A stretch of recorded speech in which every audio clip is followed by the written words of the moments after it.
All right, there we go. There we go. Good evening, good people. Let me make sure I mute this so I don't hear the feedback.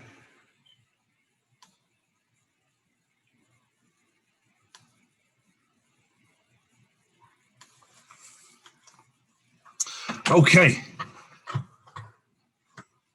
Good evening, good people. Welcome to another 203K Tuesday. I am your host, Aaron, the house person. And this is the place you come to find out everything you don't know about the 203K loan and learn how you can use that loan to help create, build, and sustain generational wealth. I'm extremely excited about the episode tonight. Tonight, I have the pleasure of speaking with the Downing brothers. These are two gentlemen who have gone through the 203K process and reaped quite a few rewards having gone through that process. Mm-hmm. So I'm going to bring them in and we're going to let them tell their story.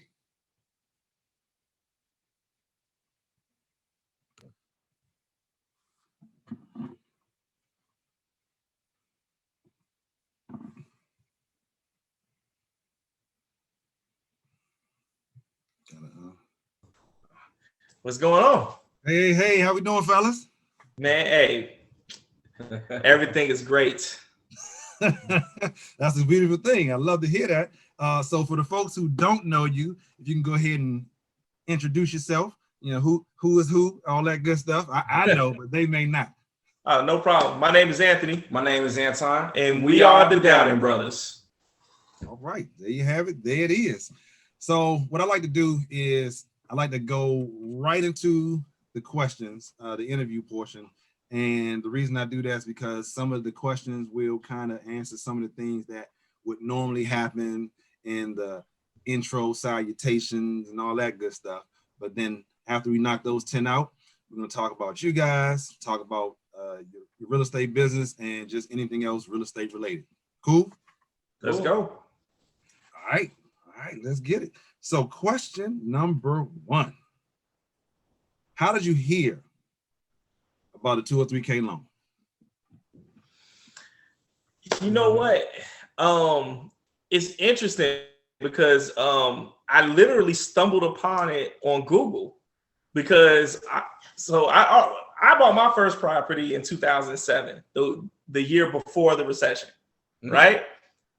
Great time to buy property. It's like terrible time. So as soon as the recession hit and I had a condo, so people in my building there were like people towards the middle to the end of 2008 as the election was wrapping up and all that kind of stuff were already starting to sell their properties for half of what they were worth. Mm-hmm. And I was watching the news, seeing millions of people going into foreclosure, and I was like, it's got to be a way out of this. It's got to be a way out of this. I'm talking to him. I'm talking to my parents. I'm talking to anybody who has ever bought a home. Like, how do we? I don't want to go into foreclosure, but I also don't want to get locked into a property that's going to take 15, 20 years to recover in value and equity. So in the process, I'm going on Google it kind of just landed on me a 203K. I was like, oh, what's that? And so then I clicked on the link. I read this little article about 203K renovation loan, FHA. And I was like, oh, that's interesting. How does that work? So I read that one article and then I went back on Google, put 203K renovation loan, and then some other articles came up. So I'm reading about this stuff. Then I called a couple people and no one had even heard of it. Didn't even know what it was. But I'm just doing my research. So I put 203K renovation loan Chicago, and then it was like maybe 6 or 7 banks that came up that actually have that financial product, the FHA 203K renovation loan. Mm-hmm. I called those banks to see if I can get an appointment to talk to someone about how I can qualify for that, even because I already owned a property. It was already FHA. So then they had to educate me on what I needed to write in order to justify being able to qualify for the 203K so that I can have 2 FHA loans at the same time. And those letters generally like 2 sentences long. Yeah, it wasn't even that big of a deal. It's just a formality. You write this letter, You say whatever they tell you that you have to say, which is I'm moving into another zip code, a bigger square footage for the property. I'm going from a condo to a detached single family home, so on and so forth. So it's just basically saying it's not the same exact type of property. Submitted that letter. I still had a 700 credit score because I never stopped paying your mortgage. And then also I found out that there was a difference between a foreclosure and a short sale. So I'm adding up all this information because I'm reading all these articles. I'm just feeding myself. I'm listening to podcasts like on Bigger Pockets, things of that nature. And I'm just feeding myself. And I was like, I know that there's a way that I can short sell this property, which means that I would take a 2-year hit to my credit rather than a 7-year hit, which is what happens with a foreclosure, that I can simultaneously own 2 FHA properties. So now I can use that 700 credit score and my income to qualify to buy the single family home. And it happened to be someone, it's crazy. I'm thinking about short selling my property, and I bought a home, a 3,000 square foot home in the historic Bronzeville neighborhood on the south side of Chicago from a guy who was doing a short sale himself. Right? So I'm going to buy this short sale from him, complete the renovation through the process, through 203K renovation process, move into that home, rent out the condo, make sure all my affairs are settled, bought a car. After I bought the house, then I was able to buy a car because I knew that my credit was going to drop. Well, So I'm sitting on the sideline watching this whole thing on that. Man, I'm wondering how he's gonna hold on to both these properties and do a renovation at the same time. Right, but continue. Yeah, well, I with his help too, because I made sure that he was there. Anytime I wasn't at the property and the contractors were doing work, he was always there. I checked every single day, hands on, learning the process. We'll get into that in a second, though. So, but what was it about the 203K that excited you the most about it? What excited me most was that I can buy a property well below market value, renovate it, and that money be escrowed into the loan. So now I don't have to come out of pocket. I don't have to find $20,000, $30,000, $40,000 in cash to do a renovation. They give it to you and escrow it into the loan. So now I bought a property for $200,000. They gave me another $30,000, $35,000, something like that, and escrowed that into the loan. So now my loan is $235,000. You see, there's a middleman, a 203K consultant that he's protecting the bank's interest by handing down the draws for each section of the renovation. More importantly, holding that contractor accountable. That's the part, right? Because neither one of us knew anything about renovating or flipping or any of that type of stuff. But we did know that there's a 203K consultant that's going to be holding your hand and making sure that somebody doesn't run off with each draw. Right. So, I'm sorry. Go ahead. I was saying, and what I like to say, I put them in the starting lineup, right? So the consultant in my starting lineup is the small forward, that swing man that goes between the lender and the client, right? Just to making sure. The lender and the contractor working for the client, making sure that all parties doing what they're supposed to do, especially that contractor holding their feet to the fire and looking out for the client's best interest the entire time. So they got that 203K consultant.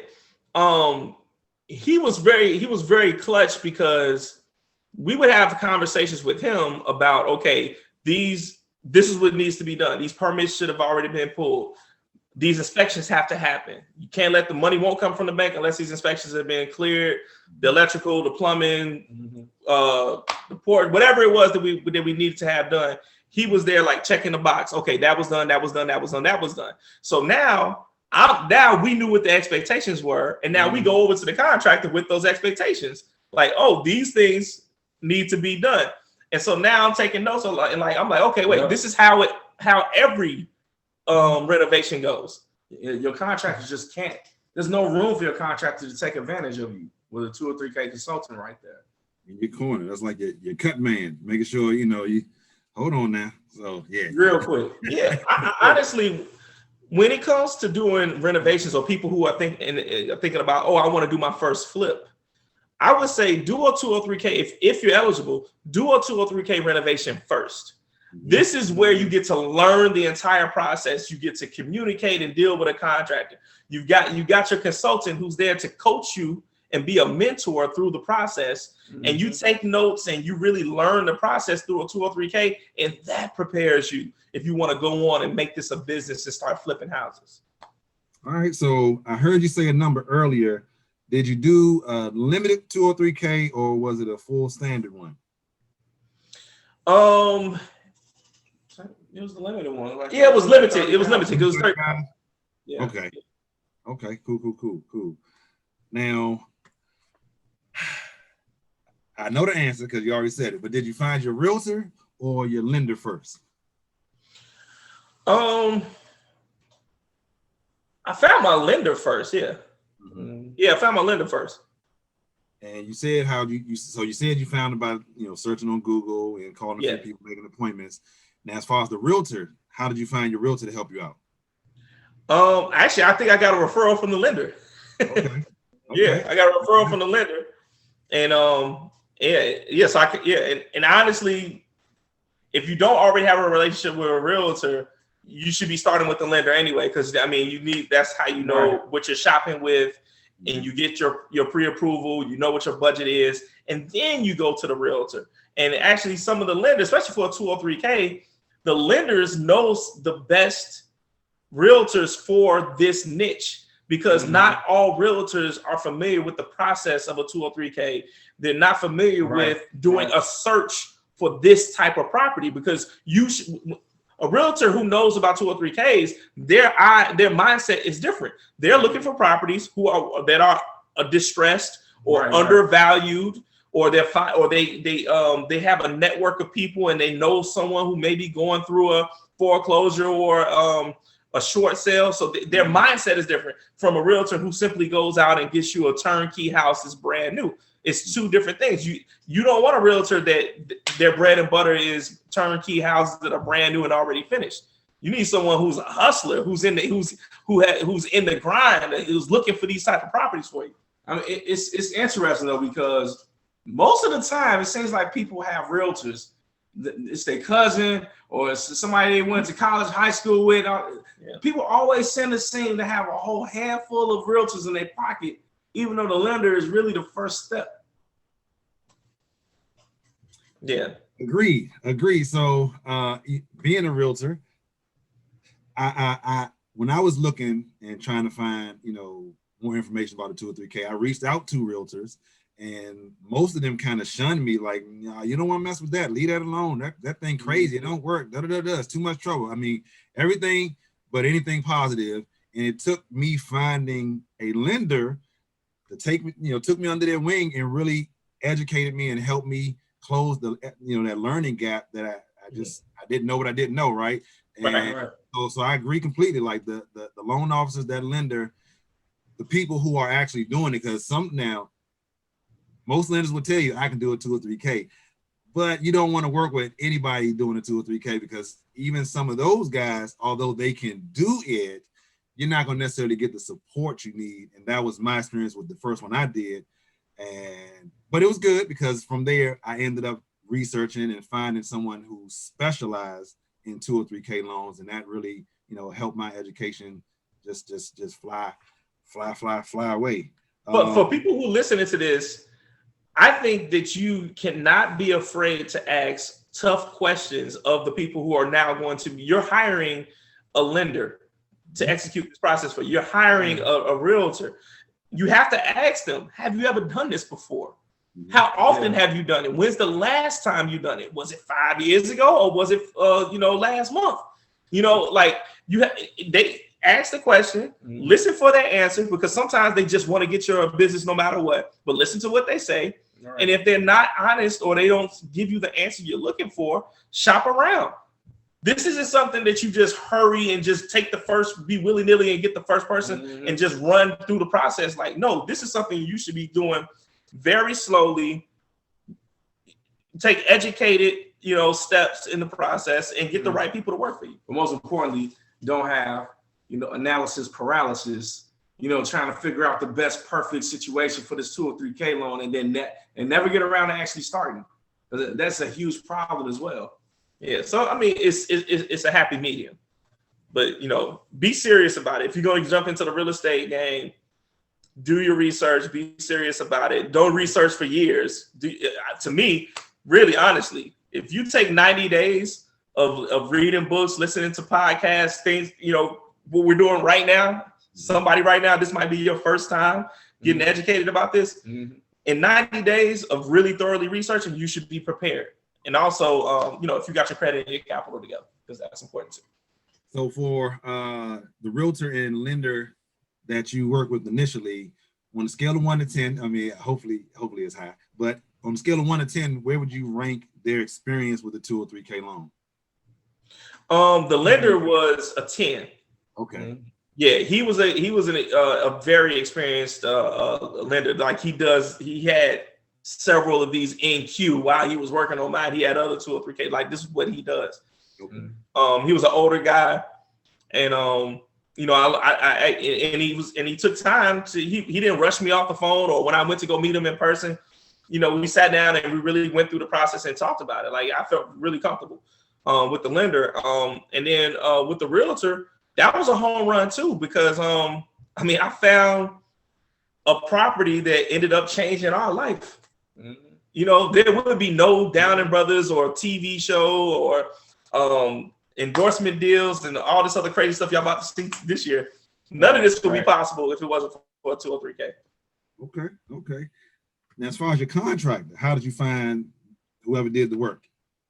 I got the referral from the lender too. There was a few of them. Yeah, it was 3 of them. One of them was a woman. Yeah, one was a woman. And two guys, and they all came out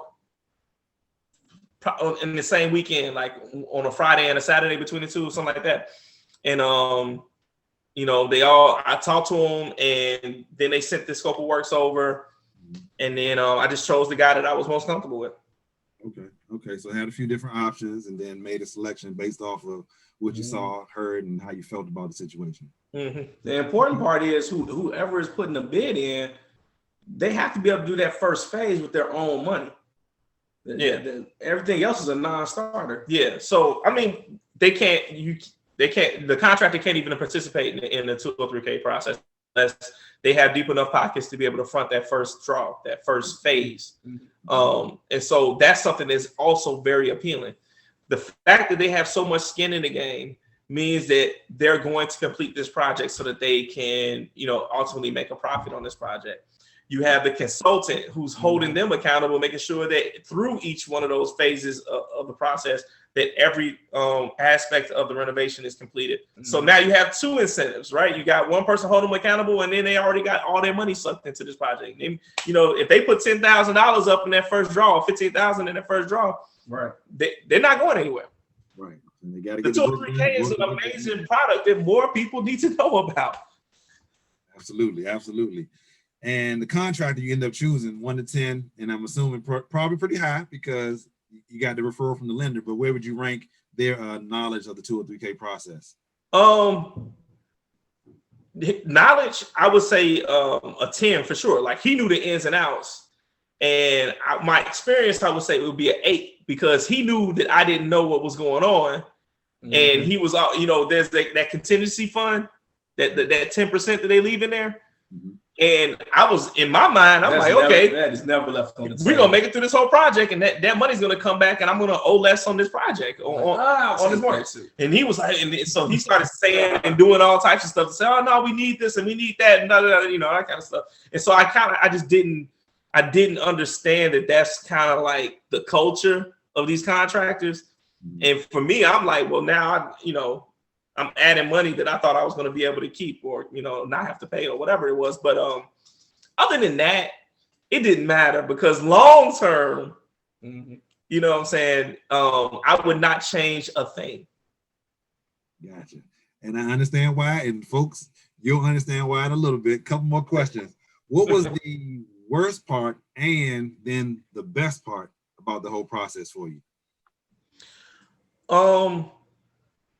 the worst part was just that miscommunication, or my contractor not really being honest about how that contingency money, how he really intended on trying to get that money to do work and justify it and all that kind of stuff. Right. Like, I just didn't get it because I'm an outsider to the industry, so that kind of pissed me off. What I did like is the finished product. Him and his crew did excellent work, and they did it on time and was, getting stuff done all the way up until we got into that little spat about the contingency money. Putting in new hardwood floor on the second floor in the master suite. Yeah, the whole new kitchen put in. Took down the cabinets, put in new cabinets. I got my money's worth. Okay, I got my money's worth, and I like the crew. It was just a smooth it was just really a smooth process. I mean, I can't say enough about the 203K. Like, and I also feel like 2021, by the time we get to the fourth quarter, going into the beginning of 2022, my prediction is that the 203K, this is the time for you all to do exactly what we did and make a major win, because at some point they're going to stop protecting people from foreclosures. There's going to be a flood of properties that's going to come onto the market. Not like the recession. I'm not going to say it's going to be like the recession where there was millions of homes to get foreclosed, but there's going to be enough great deals out there for you to come along and use a 203K on a short sale or a foreclosure, or just somebody who just wants to get rid of their house for whatever reason, towards the end of this year and the beginning of next year, and you'll be able to walk into equity. And if you don't know what equity is the difference between what you owe on the mortgage, right, what you owe on that loan, and how much it actually is worth when you want to sell the property. And that's equity. So if you can get your hands on a property and you're all in for $250 on a property that's worth, let's say, $275, you already got $25,000 worth of equity. But let's say that the market continues to grow strong, and 2 years later, you're at $300,000. So, and you've also at the same time been paying down your mortgage. Even though it's not going to be a lot of principal, it's enough that between the worth growing and your equity being paid down, that you could be at $50,000 worth of equity if you decide to sell it. If you're looking at this as a slow flip, like hold it just for 2 years, just so you can have no capital gains, it takes 2 years for that. And that's what really started us out, because once the property was sold, and you sitting there with a check for, I want to say $77,000. Yep. Now you're ready to go start flipping. Yeah. and so let's talk about that. So I was in a situation where I didn't want to do a foreclosure and be down 7 years on my credit and not be able to buy a car, buy a home, buy anything. So I did a short sale that put me down for 2 years. Then I found out. For folks who, because we said it a few times, for folks who don't know what a short sale is, that's when you're asking the bank for permission to sell the house for less than what you owe. All right, go ahead. Yeah. Oh yeah, I'm sorry, I forgot. I should explain that. So I did the short sale, and I understood that my credit was going to be down for 2 years after selling it for less than the loan I owned on, the mortgage I owed on. So 2 years. But I also found out that if I own a property for 2 years, at the end of 2 years, whatever profit I make on the sale of that property, I get to keep tax-free, no capital gains tax. So I'm like, 2 years, my credit's down, but then it'll shoot back up as long as I pay all my bills. 2 years from now, I'll be in a position to be able to cash out on this property. And the property is going to be renovated, and it was beautiful. And I threw a bunch of parties and had a great time. We threw a toga party out the gate. Oh my God! Poetry sets up in there, man. We had a ball. 3,000 square feet of it was like our frat house, except actually nice. Yeah.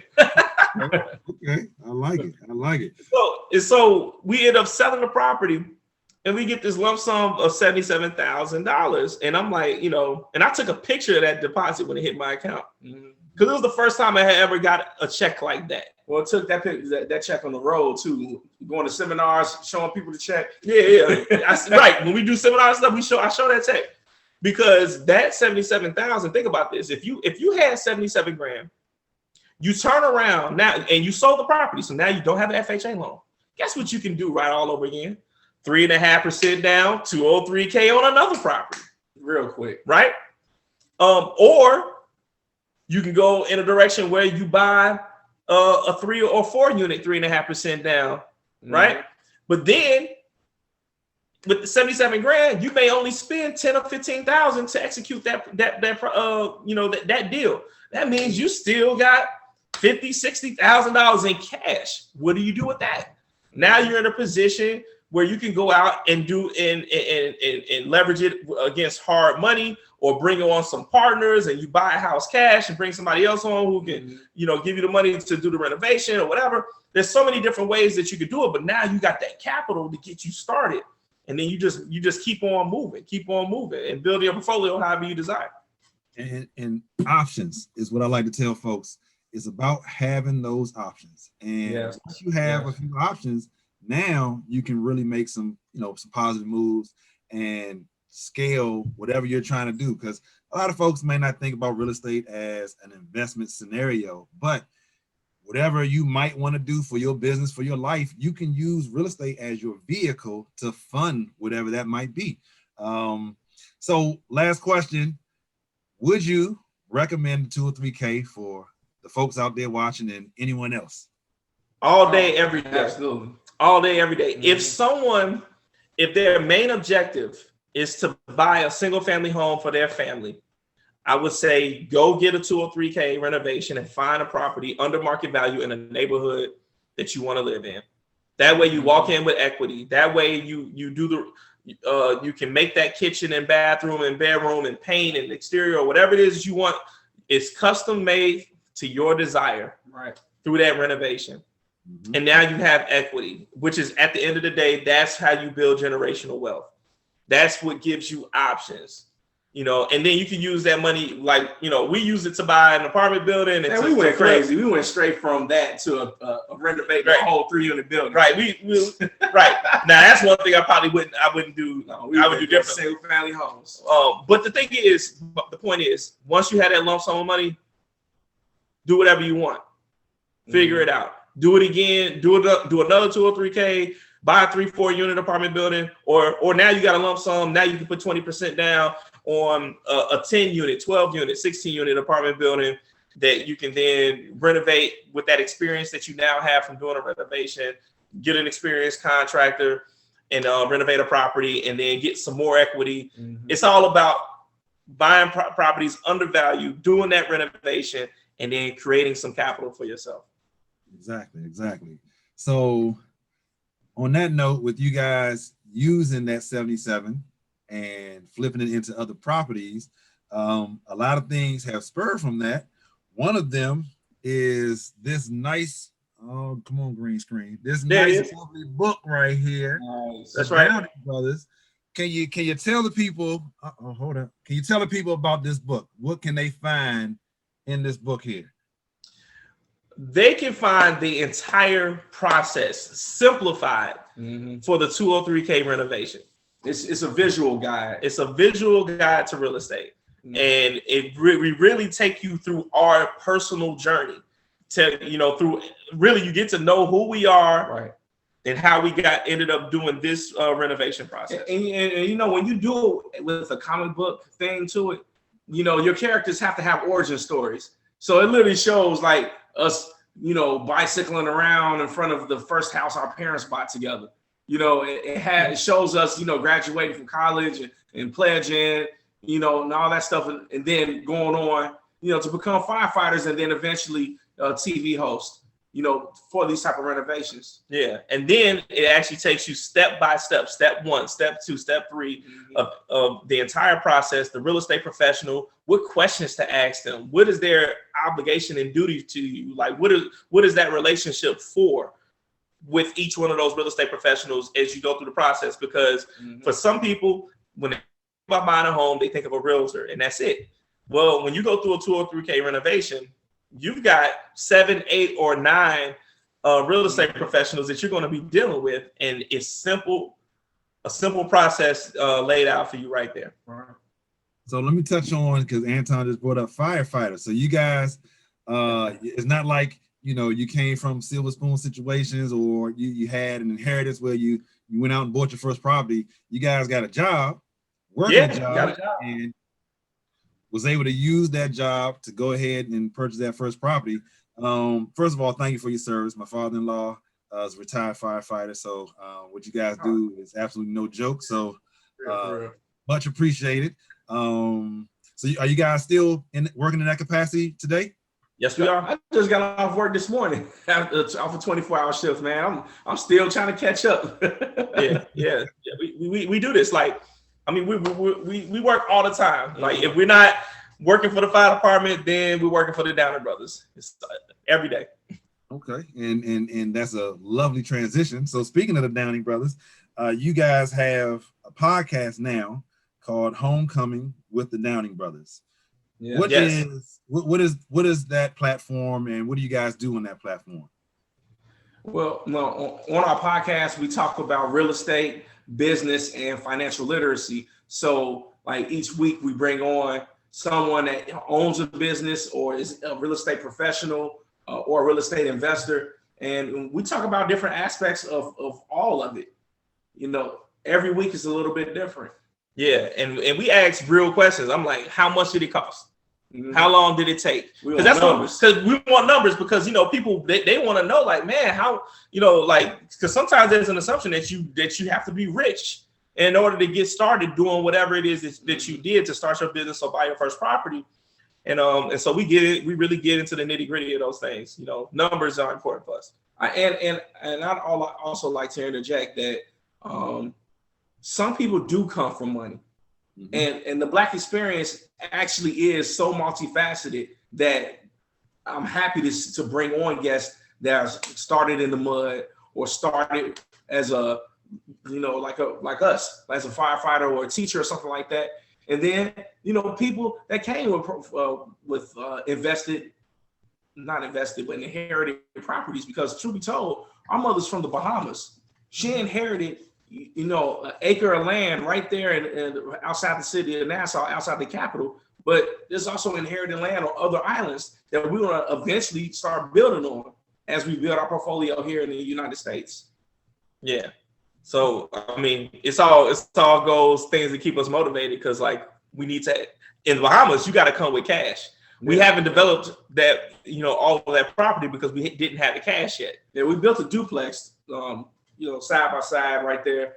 In the Bahamas, you don't have basements and whatnot, and everything has to be able to withstand, I want to say, a Category 3 hurricane. Yeah, at least.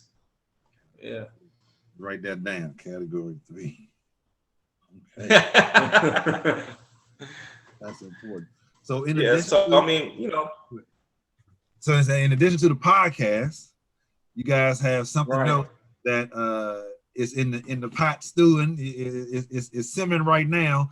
That is the Double Down. Mm-hmm. Can you tell the folks what that is about, and just tell your story about the Double Down? All right, so what he's talking about is Double Down is the name of the first show we had on HGTV. Mm-hmm. All right, so we had a renovation show on HGTV called Double Down, which is a play on our last name, Downing, and the fact that it's two of us, right? Twins, yeah. And that was our introduction to the world and how people started to recognize the Downing brothers. And then from there, mm-hmm. We built our business. We built our presence, I'd say, like on Instagram, and having our website, which we want you guys to go to the website and check out. So you can find our book there. You can find our e-course there. You can find our podcast there. Mm-hmm. From that platform, letting everyone know what we do and how we do it has led to a new TV show that will be coming out this year. Yeah. We're not releasing the name to the show yet because I think we have to wait another month. Yeah. We got to wait a little bit. Our publicist is gonna be putting out a press release and all that kind of stuff. But we got a new series that we're gonna be doing. It's 10 episodes, and we're excited, man. It's to get out there and show people what's possible all over again. Mm-hmm. I love it. And I did see the pilot, so that is on. The pilot for the Double Down, that is on YouTube. So, you guys go check that out. That may give you a glimpse of what to expect for the new show that's about to hit So Chicago, you guys working on any current projects in Chicago now? The only things that we're doing right now are we're renovating our apartment building. So we own 3 buildings. And because of the pandemic, we had some vacancies, which is no surprise. And but thought what better time to refinance, pull out a little cash, make some upgrades, get some new tenants. And we pretty much just focused on that, especially because we're like ramping up for what we're about to do next with the TV show and stuff like that. So yeah, that's where we're at right now. So let me go back. You know, I want to say this too. Oh, shout out to the No, go ahead, Anton. Go ahead. Oh, me? Okay. Yes. Yeah, I was just gonna say, man, shout out to the Chicago Firemen's Credit Union. Look, for small loans to do your renovation, or what they call it signature loans, up to $15,000.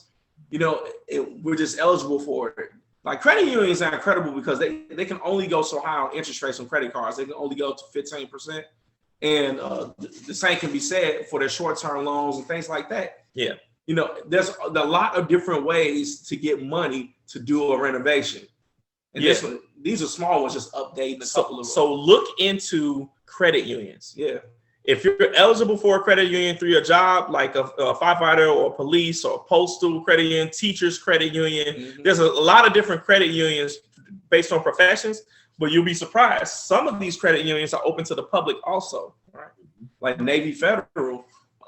If your parents or your grandparents were in the Navy, you're eligible to join that credit union, right? And take advantage of amazing personal loans and also auto loans and home loans and things of that nature. So people need to look into all of their options. There's that word again, options. Gotta love it. That's where your freedom lies, in your options. It is. So I want to do a word association game. So I'm gonna say a word, and you guys just tell me what comes to mind. So the first one is comics. Comics. Comics? Yep, comics. Imagination. Okay. Creativity. Okay. The comics? I was thinking Marvel Cinematic Universe, or the Downer Brothers visual guide to real estate. Oh, you mean this one here? That one right there. Next word, chess. As in the game. Strategy. Oh yeah, strategy. Long term. The long play. Long play. Make your first move your best move. Yeah. Chess is one of those games that I always think about consequences. Right? You might see, I'm gonna get a chance to take out that queen over there or whatever, but are you thinking about the second, third, and fourth steps that are coming after you make that first move? And so that's why earlier in this conversation I was saying, thoroughly vet who your lender, thoroughly vet your realtor, your contractor, whoever it is. Don't make any fast decisions because there are consequences to your moves that you make on the board. Love it. Next word, Monopoly. Whew. Favorite game ever. Favorite game in the whole wide world. When we were kids, we played Monopoly. It was like the only game we played. Our cousin, who really introduced us to Monopoly. He's 4 years older than us. So he introduced the game because he thought he was going to be able to beat us all the time, and because he was older than us, whatever.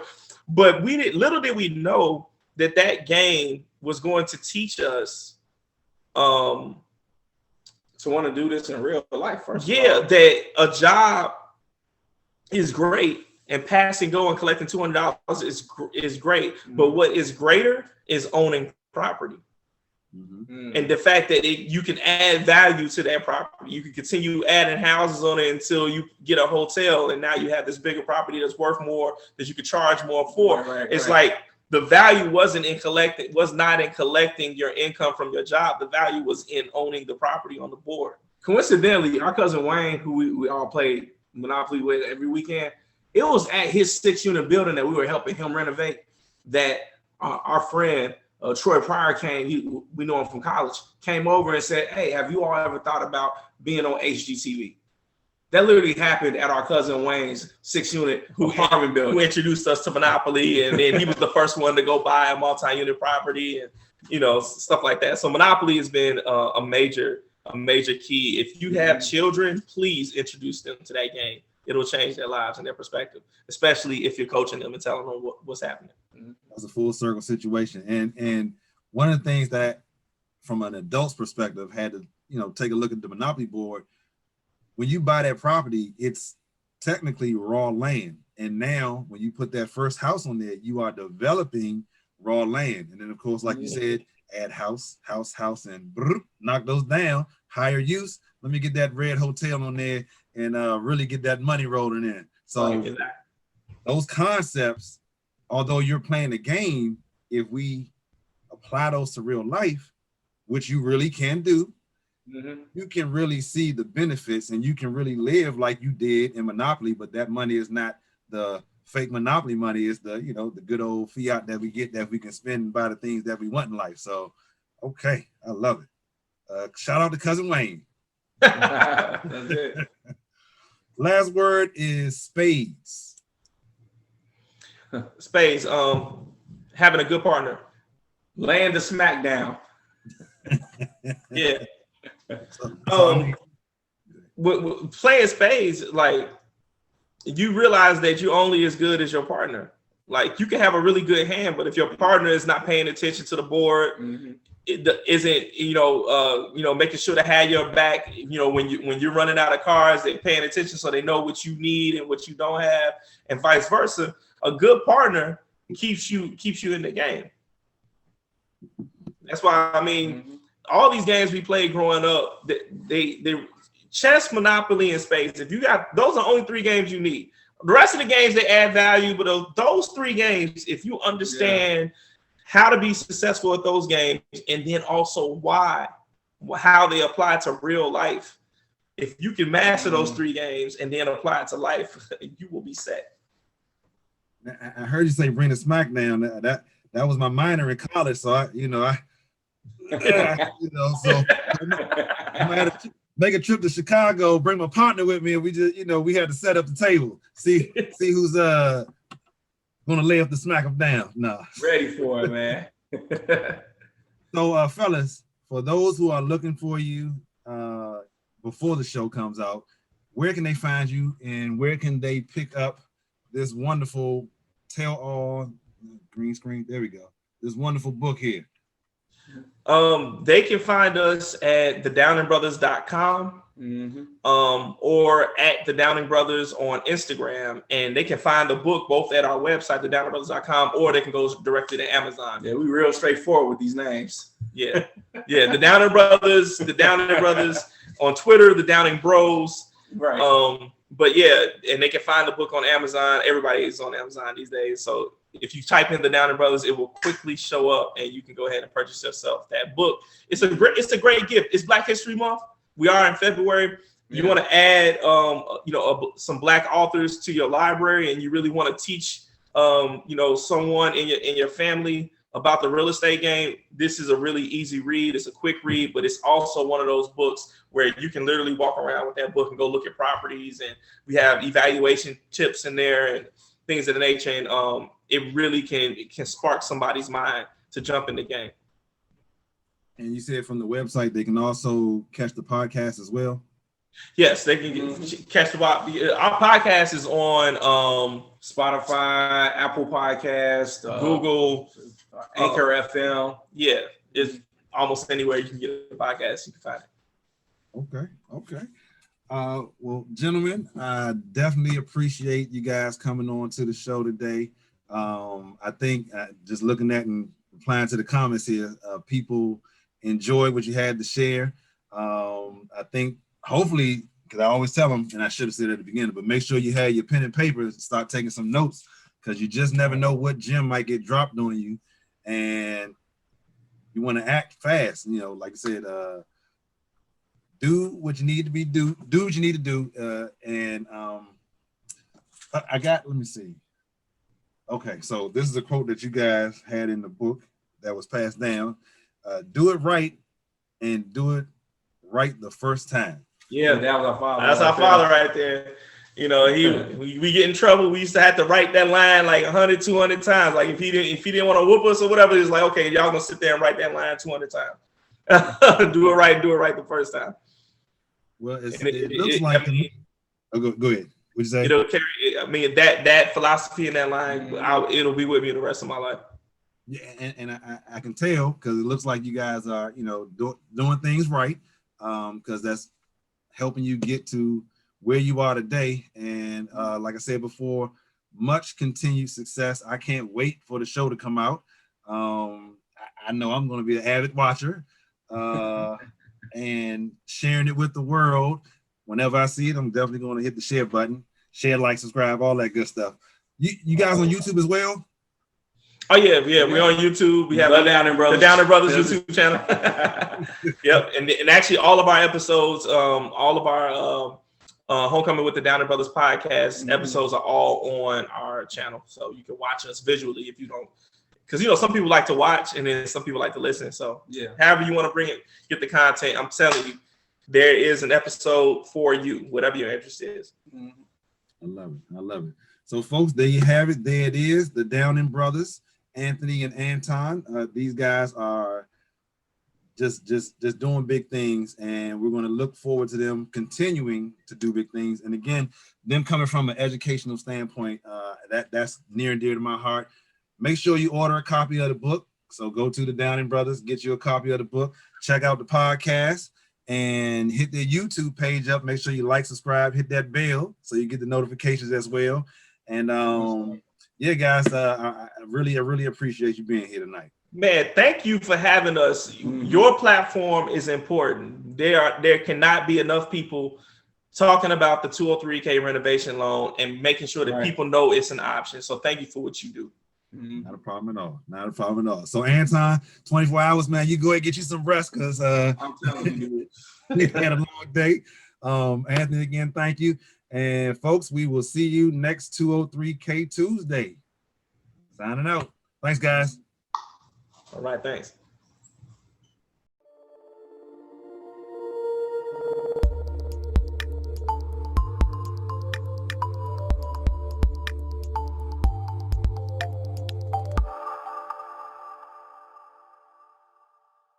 Be sure to like, subscribe, share, and ring that bell.